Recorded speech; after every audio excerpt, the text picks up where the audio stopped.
Yesterday was the birthday of the Rebbe RaShaB, Chofmar Cheshvan. So you're group 3, okay? I'm giving you the third part of a 3-part series.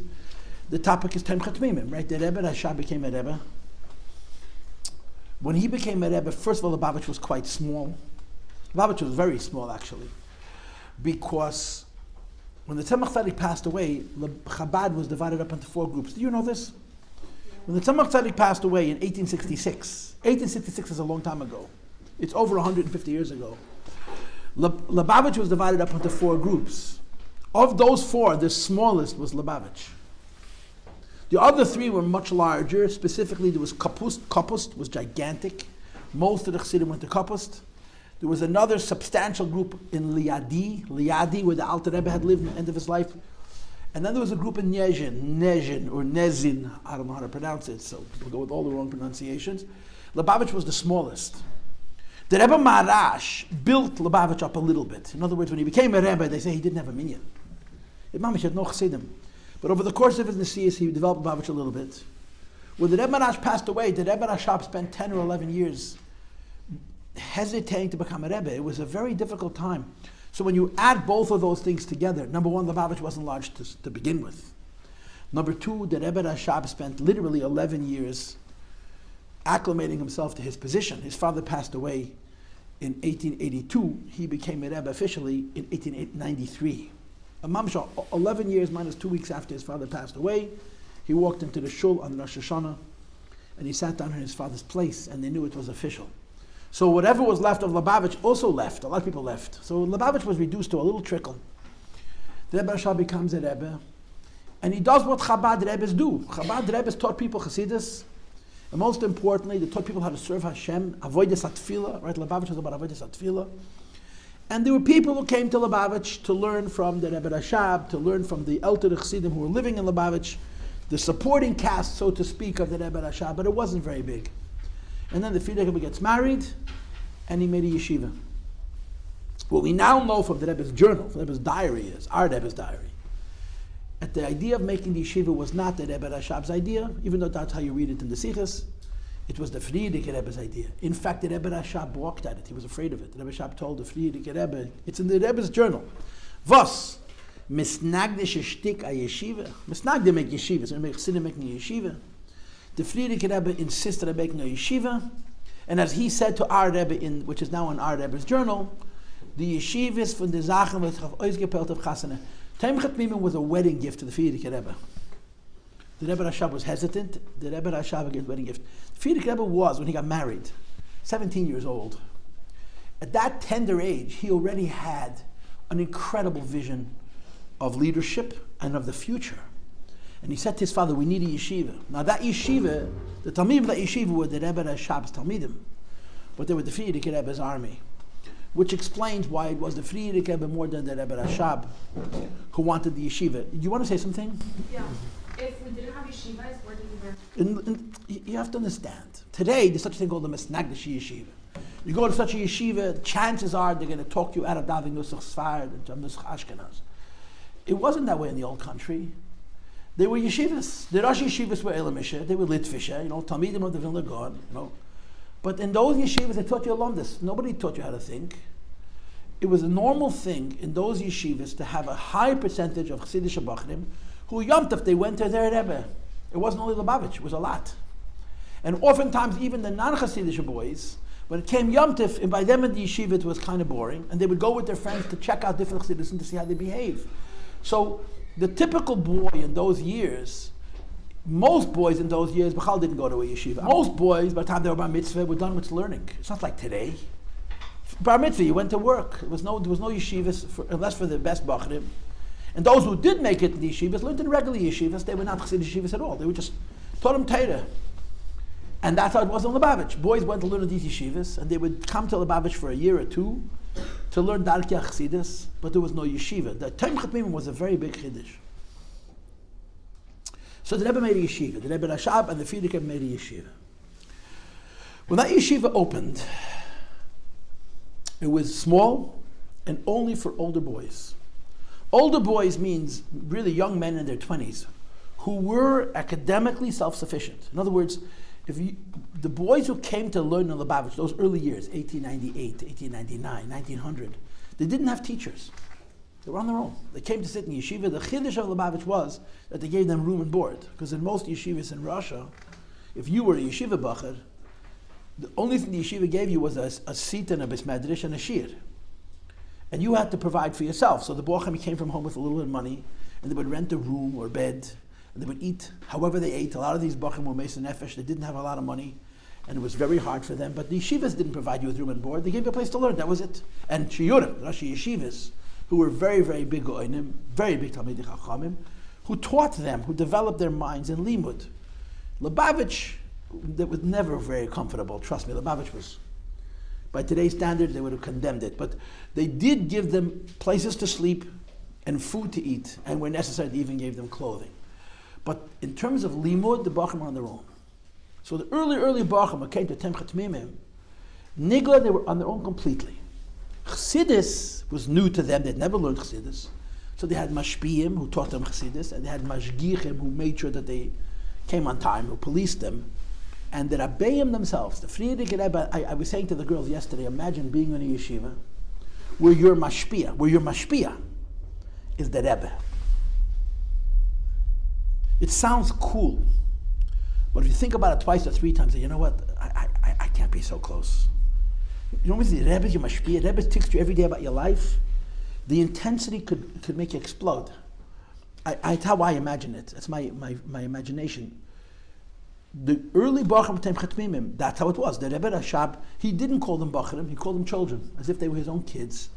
And he was involved with each one individually and teaching them how to serve Hashem, how to daven, how to learn. And he didn't have carte blanche, he didn't have one size fits all. Every Bachar got different instruction, every Bachar had different instructions.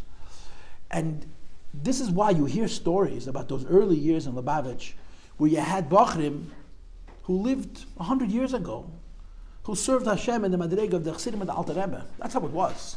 Because their mashpia was the Rebbe, RaShaB himself. It's again, I wouldn't last 10 minutes.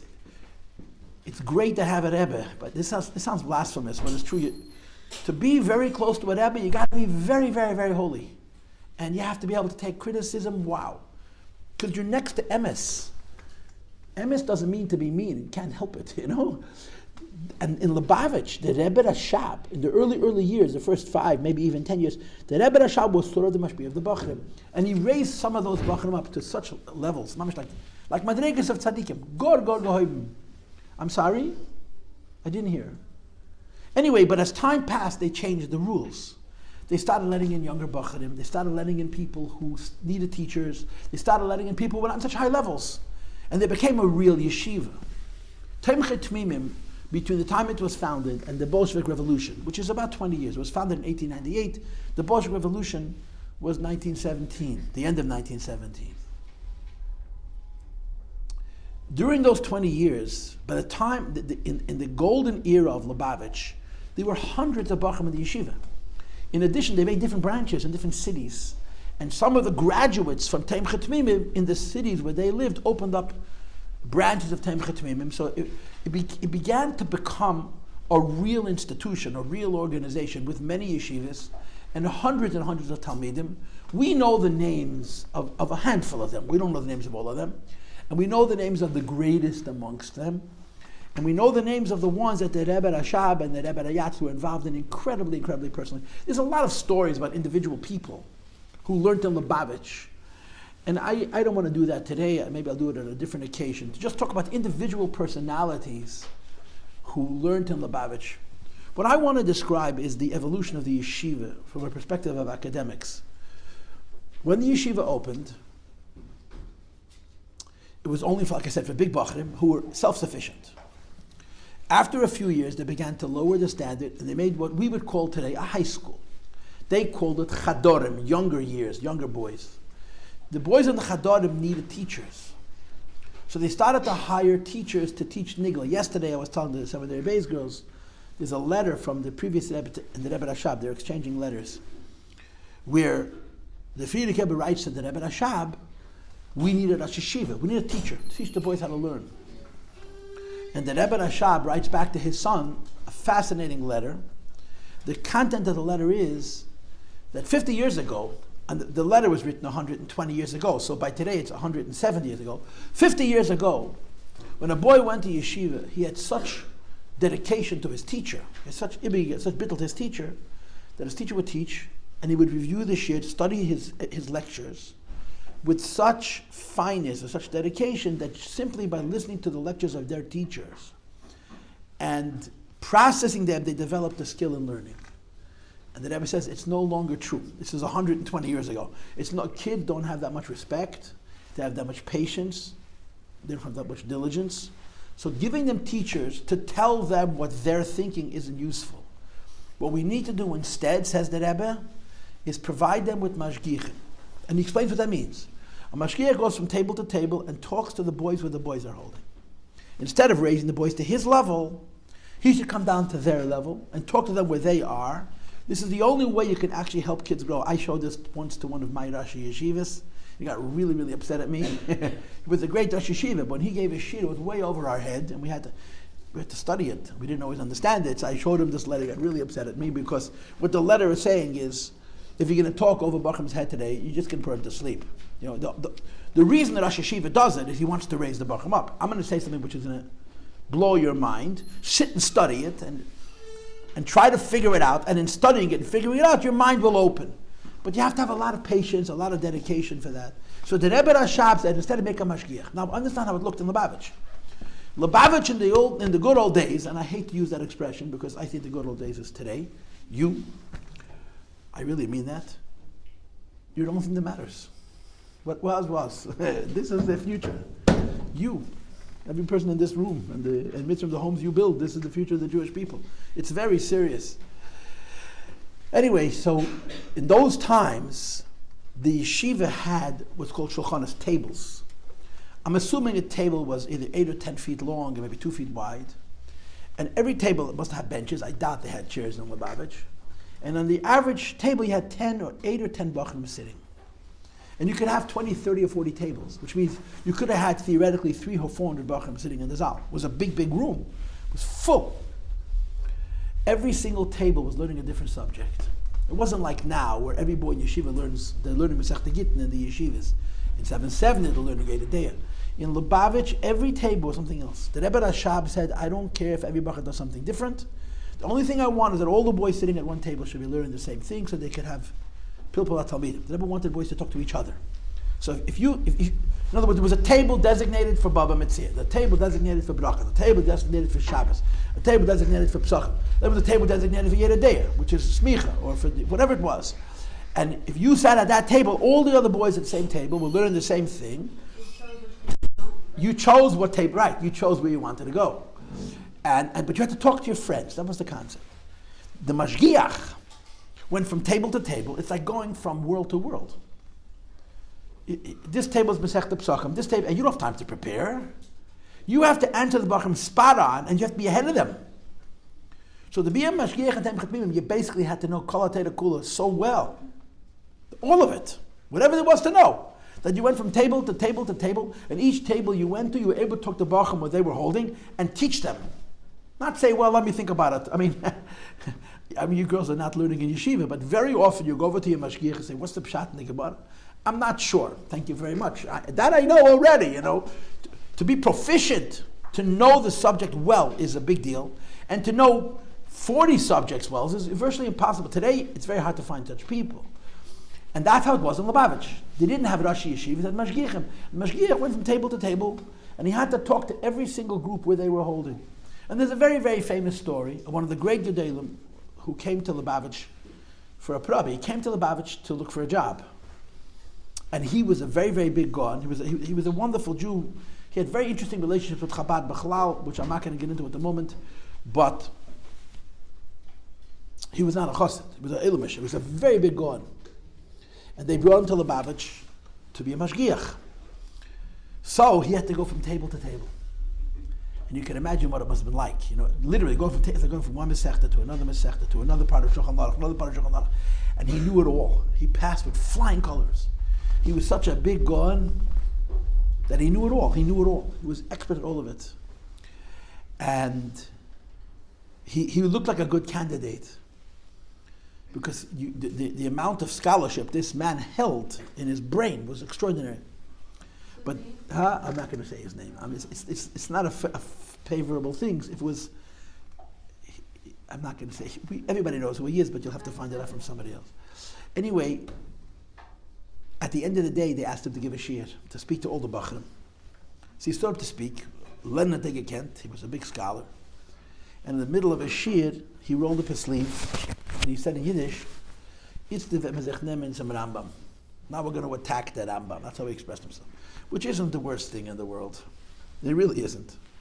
But the Rebbe RaShaB, when he made the yeshiva, one of the things that he was so sensitive about was that when you learn Torah, you should remember that it's God's. You know, people like you and me, we don't know anything. So when we learn Torah, we have a lot of respect for it. Now, what would happen if we were geniuses, if we were really, really smart, and we knew a lot of it, or all of it? You start to think, you know, you're equal to Abaye and Rava and Hillel and Shammai. They were smart and I'm smart. They knew and I know. And it was a problem in Russia. There were a lot of big Talmidei Chachamim, and they forgot the Neisin HaTorah. They forgot about the Kedushas HaTorah. So when the Rebbe RaShaB made the yeshiva, one of the things that was very important to him was that the Bachim should learn Torah with the sense that this is God's. So this statement, now we're going to attack the Rambam, was considered a big transgression. It's not such a big deal. But the Rebbe RaShaB was very sensitive to it. And he told the Frierdiker Rebbe, his son, who was in charge of the yeshiva, his son was the Ben Alpeh, his son was the principal, the executive director, who had to find the Rosh Yeshiva. Yeah, the Rebbe RaYatz. The Frierdiker Rebbe, the Frierdiker Rebbe. Last night I had a Farbrengen, which I'm still recovering from.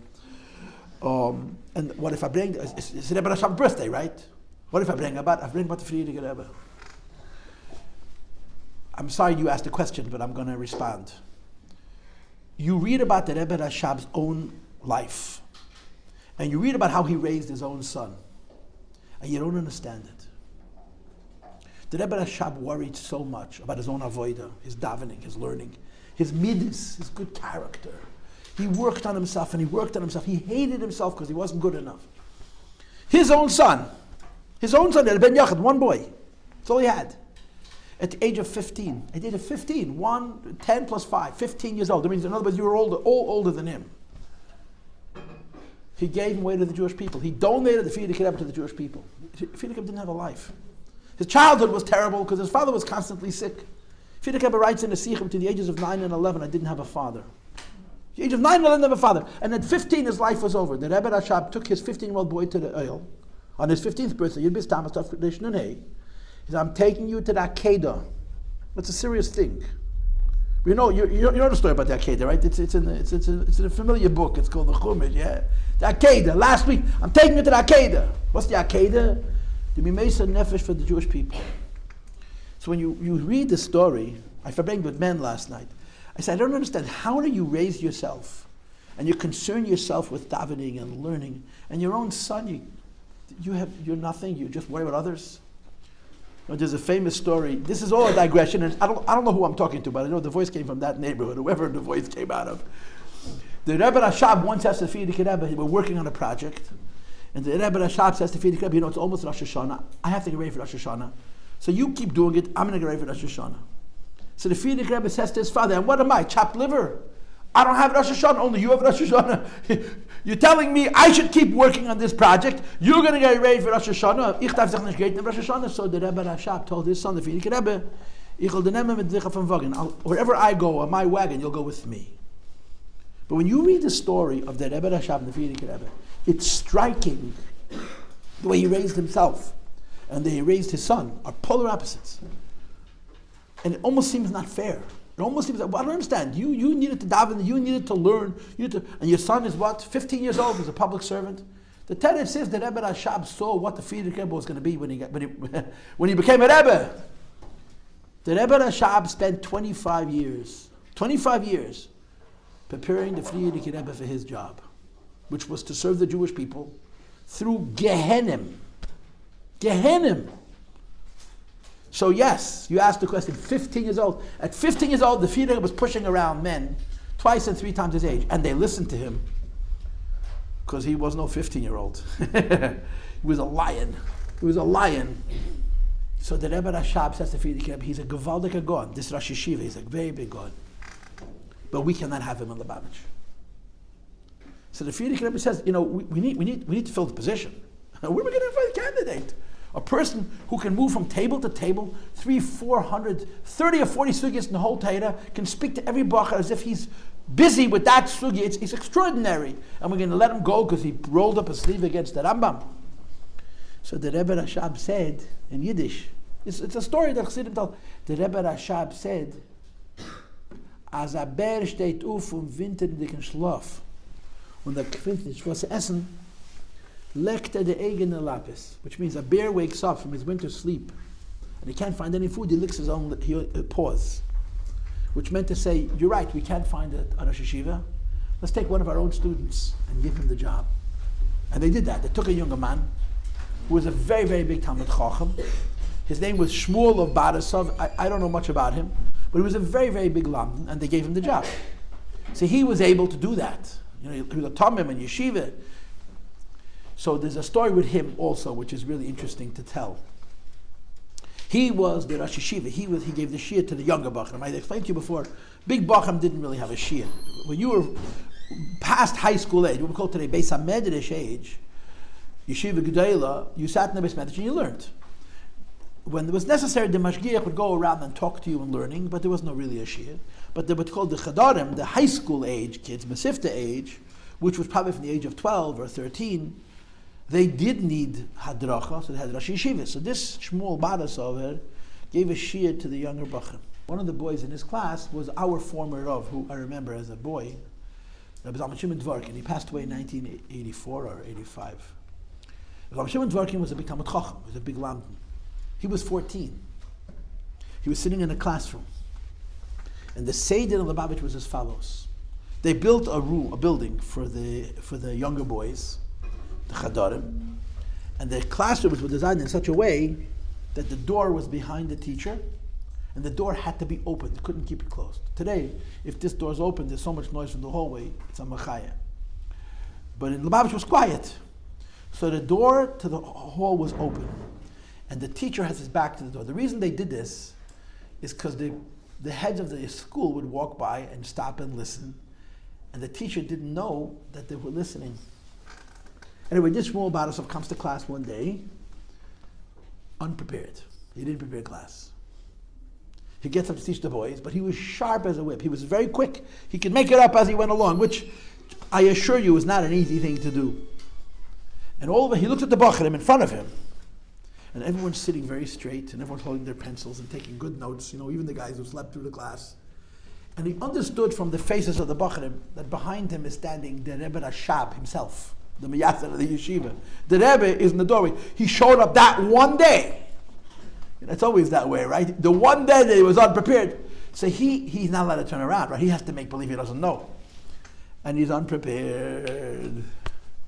And for the Gemara, he gave a bomb. An unbelievable class. The class was brilliant in every way except one. No one had a clue what he was talking about. It was way over there.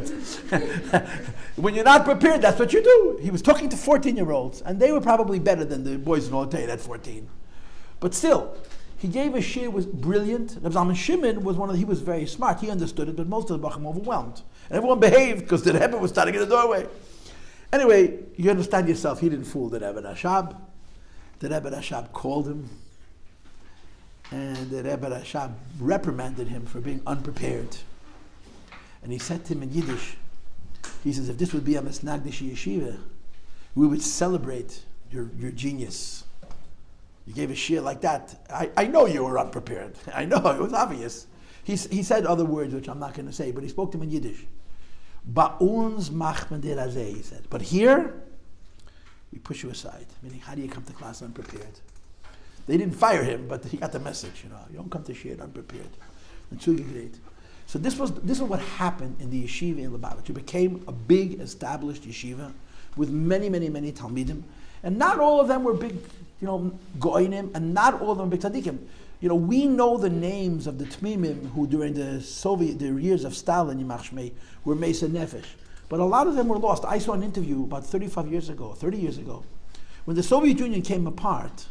they found Temimim, boys who learned in Lubavitch, who were not frum, living in Russia in some cases.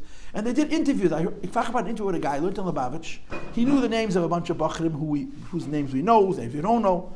So the interviewer asked him, how come you didn't stay frum? Tomchei Temimim, the whole thing of Tomchei Temimim was that they raised the boys with Mesiras Nefesh. They didn't just teach them Torah, they taught them Yiras Hashem and Avas Hashem. And how come you didn't stay frum? So you know what he said? In Lubavitch, officially, there was 4 hours of Chassidus and 8 hours of Nigla. But there were a lot of exceptions. If you didn't want to learn a particular subject, you would go to the Mashgiach and get permission, and you can learn something else. He says, I didn't learn Chassidus. During Seder Chassidus, I learned Nigla. I didn't enjoy it. Didn't talk to me. I found it boring. I found it meaningless. Everybody else thought it was the hottest commodity in the world. It just didn't work for me. I didn't learn Chassidus. And when the trouble started, I didn't have the fortitude that Chassidus gives for Mesiras Nefesh. I saw this interview myself. It's published in one of the magazines. So it became like a regular yeshiva with a lot of Talmidim. But it did produce giants, mamish, giants. It was a very successful yeshiva. Like I said, there's so many different directions in which I can go. I want to go in the following direction. And this is something which is not known well enough. In other words, if I had 3 more classes to sit with you and talk about Tomchei Temimim, there's a lot of things that I would touch on. You're round 3, but I only got 3 shots. So here's what I want to talk about. The Rebbe RaShaB started Shlichus. The Rebbe RaShaB, not the Frierdiker Rebbe. The yeshiva opened in 1897, yeah? The first boys graduated when? In 1900, 1901. You're talking about men who were 25, 26 years old, married, big Talmidei Chachamim, Moededikei Yirei Shamayim. And they came to the Rebbe RaShaB and said, what should I do? You mean tell me for Parnas, what should I do? Because when the yeshiva was founded, when the Rebbe RaShaB made the yeshiva, the Rebbe RaShaB announced, and he's making a yeshiva with Talmidim. As you know the expression, the Rebbe said it 1,000 times, that every boy in Tomchei Temimim is supposed to be a neres lahoyer, a candle to make light in the world. So if you graduated from Tomchei Temimim, you didn't just look for a job in Rabbonis or in a yeshiva or chveisvas, going to computers or plumbing. You came to the Rebbe and said, how do I serve? And the Rebbe RaShaB, we're talking now in the good times, before the revolution. The Rebbe RaShaB sent the Temimim, who asked, to different places. Some of them he sent to be shochtim, some of them he sent to be rabbonim, some of them he sent to be melamdim. Big Talmidei Chachamim. My great-grandfather was a Gaon, and he taught little children, melamed. The Rebbe RaShaB said, be a melamed. And the boys who learned by him swore by him. In other words, he was a big Talmid Chacham. He taught little kids, but he gave them something that was for a lifetime. But girls, there were certain Temimim that the Rebbe sent to places which you would be surprised, out of Russia. There were communities of Jews. There were Sephardic communities. I don't know these places. The Caucasus, Kafkaz. You know what the Caucasus are?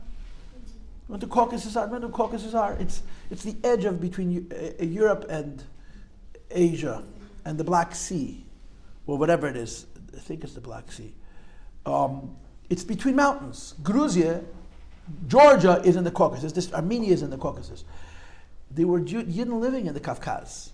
They were wonderful Jews, Sephardic Yidden, Ehrliche Yidden, but like in many other parts of the world. The one thing that Sephardim did not have, like Ashkenazim, was, finish a sentence, yeshivas. And yeshivas are very, very important, especially for a country, or for a group that's transitioning. It's moving from place to place. They're going through tzaddis. So the Rebbe sent shluchim to Kafkaz. The Rebbe sent shluchim to Bukharat, to different places in Russia. We had Sephardic kehilas. He sent shluchim. The Rebbe RaShaB. These guys moved to these places, and they built yeshivas. And the best of their bacharim they would send to Lubavitch. That's why you have in Tomchei Temimim a bunch of shvilis, you know, whatever it is, Yaakov Shvili, Moshe Shvili, Label Shvili, Chaim Shvili. They're Sfadim. We come in Sfadim in Lubavitch. Lubavitch is white Russia. It's the top of the world on the map, because the Rebbe sent shluchim to these places. Rebbe Shmuel Levittin, Rebbe Shmuel. We know the names of the people. The Rebbe RaShaB started to send shluchim in those early years. They built chadorim, they built yeshivas, they sent some of their brachim to Tomchei Temimim.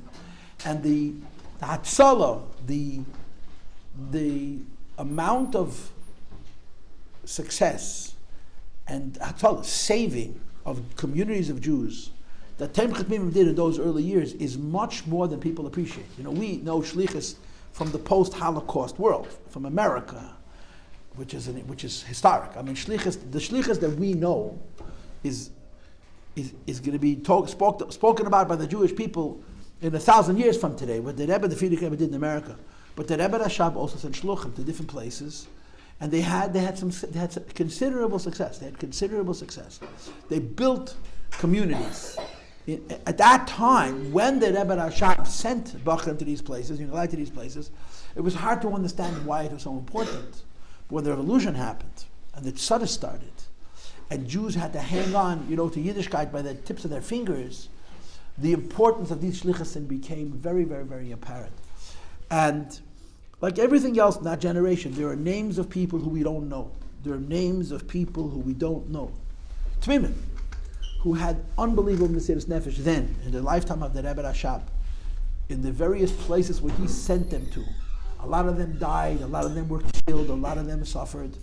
But they did their shlichus with an incredible Mesirah Nesina, incredible dedication to the mission of Tomchei Temimim, which was not just to go to yeshiva, learn a lot of Torah, be a smart guy, and serve God and serve the Jewish people.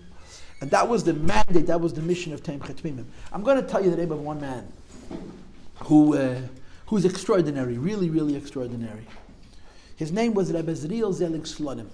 If anybody here is his descendant, Rebbe Zelig Slonim. Zelig Slonim was an Israeli boy. Was from Tzfas of Yerushalayim, I don't know where he was from. He was a Slonim. That means he was a grandson of the Middle Rebbe. He was Menucha Rochel Zaneinikol.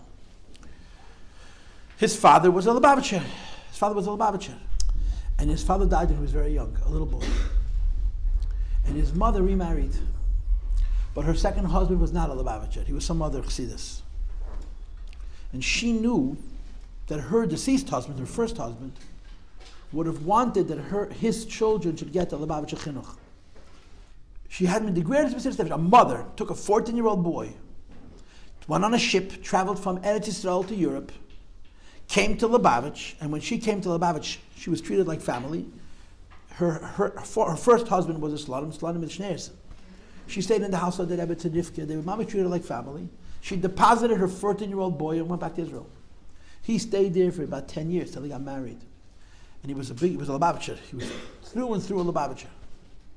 When he came back to Israel in 1922 or 23, he married a girl, not a Lubavitcher girl, a Yerushalayim girl, a Meidel.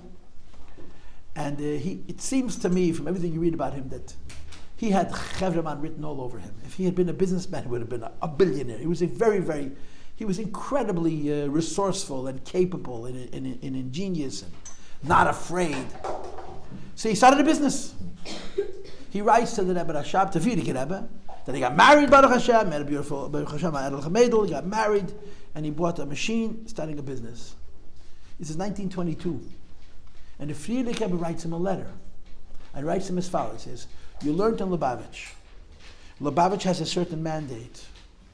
So few of the boys who learned in the mandate are doing what they were expected to do. And you're going into business. Frierdiker wasn't happy, You learned in Tomchei Temimim. If you learned in Tomchei Temimim, that means you need to see yourself as a servant of the Jewish people. Whatever machine, you bought a machine to make fabric for clothes. That's not why you learned in Lubavitch. So young Zelig Slonim, who had just purchased the machine, sold the machines that he had purchased, took the money, and circumnavigated the globe. The man literally circled the globe. He says the 1920s, he was in Australia, he was in South Africa, and he was in New York. He went over the world. A young Israeli/Russian. He traveled to Mamish, you can't say God-forsaken places, but they were pretty God-forsaken. He was all over the world. In 1922, 23, 24, there's pictures of his trip. And wherever he went, he left a mark. In Sydney, Australia, you ever heard of Sydney, Australia, yeah? Sydney, Australia was a crater on the moon in 1922, or someplace on Mars. He built a mikveh. I don't know how many Jews there were, but that was him. Wherever he went, people remembered him for years and years. He left an incredible impression. How he had money, how he traveled, I have no idea, but he was Poshet a Chevraman. Did his wife go with him? Nope. He left a pregnant wife, Shows up 2.5 years later, and his wife takes him to the nursery and says, which one's yours? He never saw her. And she didn't send him pictures, they didn't have pictures. That's so bad. It's terrible. He comes to the nursery, looks at the kids and says, this one's ours, right? And she says, right. He identified his daughter, he'd never seen her. He identified his daughter. You know who his children are? Volpa is his daughter. Ralbag is his daughter. The Rav of Kfar Chabad, Harav Ashkenazi's wife, is a Volpa. Slonim's an Einikl. But the Mesiras Nefesh of the man. But you imagine being young, starting a business, and you get a letter from the Friedrich living in Russia. Excuse me, Tomchei Temimim. So you sell your business, and you don't use the money to make your solid investments. You use the money to travel to Jews. Here's an interesting thing. Have you ever heard of an organization called Agudas Chasidei Chabad? You've heard of it, yeah? Kind of important, right? You're supposed to say yes again now. Yeah, okay. When was Agudas Chasidei Chabad founded? I'll tell you when, in 1924. That means next year, Tafshin Pei Daled, it'll be the 100th anniversary of Agudas Chasidei Chabad. Now what happened in 1924 that all of a sudden Lubavitcher Chassidim in America incorporated? What the answer is? Zelig Slonim was here. That's the answer. This is the kind of man he was. He came to America. He saw what was going on, and people were falling like flies. Yidden were coming frei. I don't know. It was terrible because you had to work Shabbos, and America was a land of opportunity. But America wasn't nice. America was very Republican. I'm sorry for saying it. There was no safety net. They didn't treat you nice. You worked like a slave. You made a few cents. You sent your kid to a public school. He grew up. He went to work with a high school education, and your grandchildren went to college. There was no support. There was no welfare. There was no food stamps. There was none of those programs. You were on your own. If Chas v'Shalom you got sick, your family starved. Your family starved. They threw you out of the apartment. You lived on the street. It was, but it was a lot of opportunity. So people came here. Yidden came. They wanted to make money.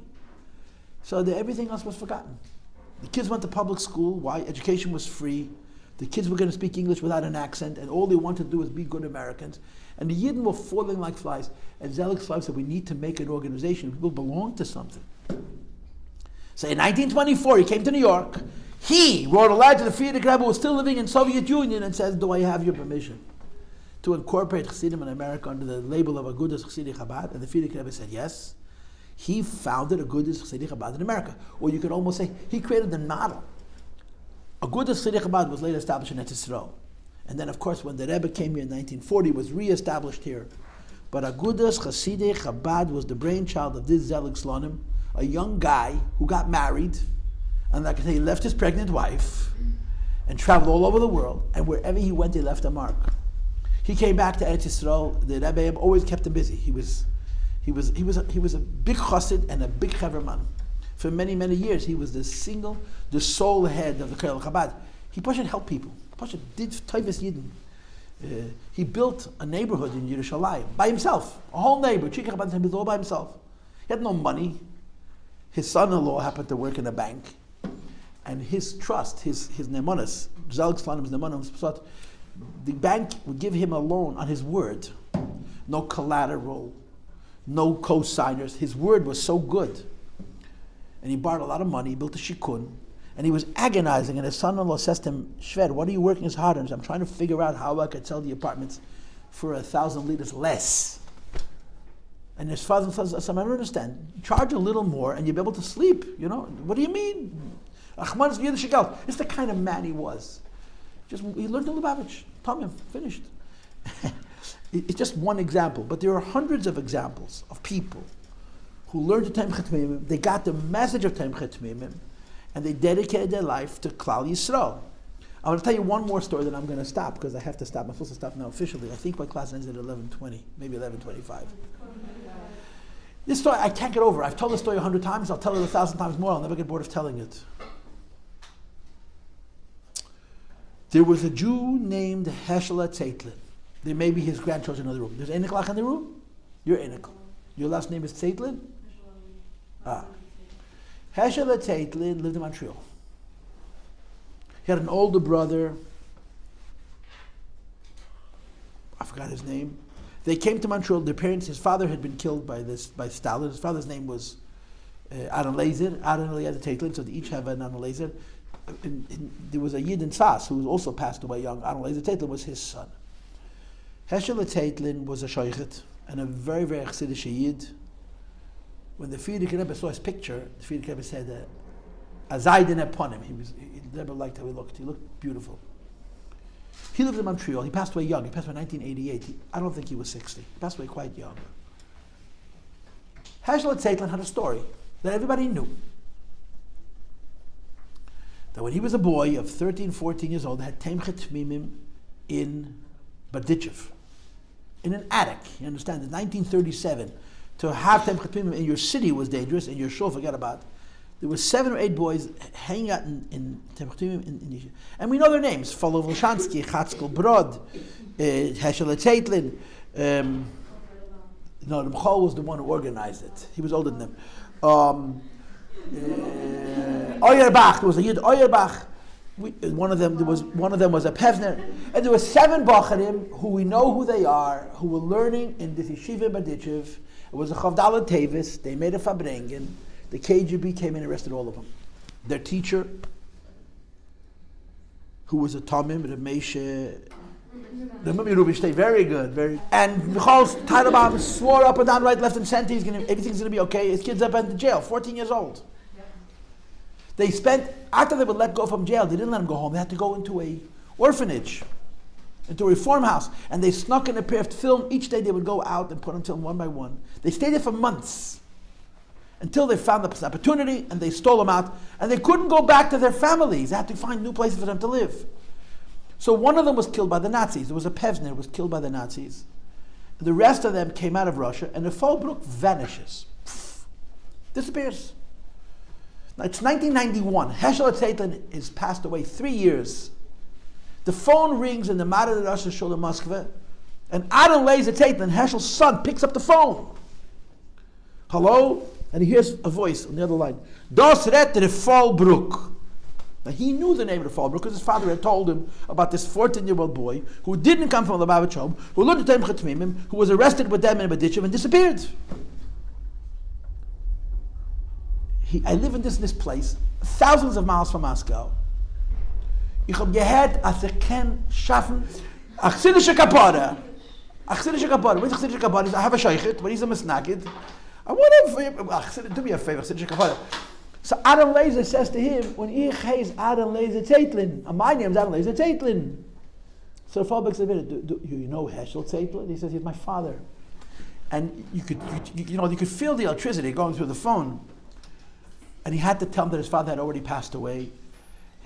This man disappeared 50 years. 50 years, disappears. Lived in a godforsaken place. He had a beard. You see a picture of him and his family. His wife is not wearing a sheitel. His children are not frum. He was a Ruach HaChaim for thousands of Jews in a big part of Russia for 50 years. Because he learned the Tomchei Temimim as a 14-year-old. They brought him to Moscow, the first Kinus HaShluchim in Moscow in 1991. There's a picture. He's sitting in there. He's sitting at Fallbrook.